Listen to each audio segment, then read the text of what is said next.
Hello everyone, இன்றைக்கி வந்து நம்ம இதில் பிரேஸ்லெட்டும் ப்ளஸ் ஸ்மால் சைஸில் ஒரு நெக்லஸும் பண்ணலாம் அப்படின்னு பிளான் பண்ணியிருக்கேன். ஆக்சுவலாக வந்து இந்த நெக்லஸ் வந்துட்டு ரொம்ப லென்த்தாக பண்ணாமல் இந்த டால் சைஸ்க்கு தான் பண்ணியிருக்கேன். வாங்க எப்படி பண்ணலாம், என்னென்ன அதுக்கு திங்க் தேவைன்னு நம்ம பார்க்கலாம். பாருங்கள், ஒயிட் கலரில் ஒரு பீட் எடுத்திருக்கேன். அதுக்கப்புறம் வந்து 10 mm சைஸில் ஒரு பீட் எடுத்திருக்கேன் ரவுண்ட் ஷேப்பில். அடுத்து 8 mmல ஒரு பீடும் ப்ளஸ் வந்து ஒரு நார்மலாக வந்துட்டு பேர்ல் இருக்குல்ல, அது ஒரு 8 mm பேர்லும் எடுத்திருக்கேன். இதில் வந்து பாருங்கள், crystal take plus copper wire ரெண்டுமே யூஸ் பண்ணியிருக்கேன். இப்போ ஃபர்ஸ்ட் வந்து நம்ம கிறிஸ்டல் வயர் வச்சு யூஸ் பண்ணிக்கலாம்.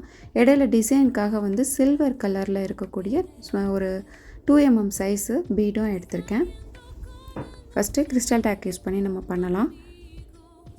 ஜஸ்ட்டு எல்லாம் நார்மலாக கோர்க்குற மாதிரி தான். பாருங்கள், கோர்க்கலாம். ஃபஸ்ட்டு கோர்த்துட்டு அதுக்கப்புறம் வந்துட்டு நெக்ஸ்ட் வந்து அந்த ஸ்மால் சைஸில் இருக்கக்கூடிய நெக்லஸ் மேக் பண்ணலாம்.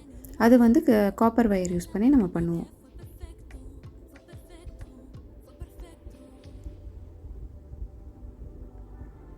ஃபர்ஸ்ட் வந்துட்டு இந்த ரவுண்ட் ஷேப்பில் இருக்கிறத வந்து 3 சைஸ் கொடுத்துருக்கேன் இல்லையா, அந்த 3 சைஸும் ஃபர்ஸ்ட்டு நம்ம சென்டரில் வந்துட்டு கோர்த்துக்கணும். அதுக்கப்புறம் வந்துட்டு சைடில் சேம் சைஸில் இருக்கக்கூடிய பீட்ஸை நம்ம வந்து கோர்த்து எடுத்துக்கிறோம்.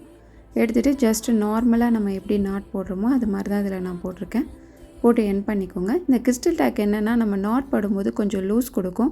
அதனால் நல்லா ஸ்ட்ராங்காக இழுத்து நாட் போடுங்க. அப்போ தான் கொஞ்சம் ஸ்டிப்பாக நிற்கும்.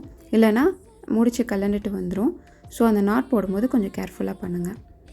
நெக்ஸ்ட்டு பாருங்கள், காப்பர் வயர் எடுத்துகிட்ருக்கேன். சில்வர் காப்பர் வயர் எடுத்திருக்கேன்.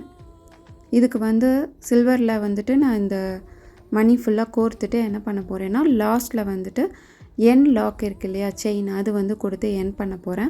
இது வந்து நமக்கு எப்படி வேணுமோ அதுக்கேற்ற மாதிரி எக்ஸ்டெண்ட் பண்ணிக்கலாம். இல்லை ஷார்ட் பண்ணி வேணும்னாலும் நம்ம போட்டுக்கலாம். அதுக்காக நம்ம இந்த என் செயின் போட்டு பண்ணி காமிச்சிருக்கேன்.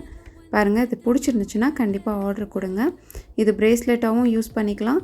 இதே மாடலில் எனக்கு லென்த்தாக ஒரு 2 year பேபி இல்லை 5 year பேபிக்கான ஒரு மணி வேணும் அப்படின்னு கேட்டிங்கனாலும் நான் மேக் பண்ணி கொடுப்பேன். அந்த சைஸ்லேயே மேக் பண்ணி கொடுப்பேன். இது ஜஸ்ட்டு சாம்பிளுக்கு தான் நான் இது வந்துட்டு போட்டிருக்கேன். பிடிச்சிருந்துச்சுன்னா கண்டிப்பாக ஆர்டர் பண்ணுங்கள்.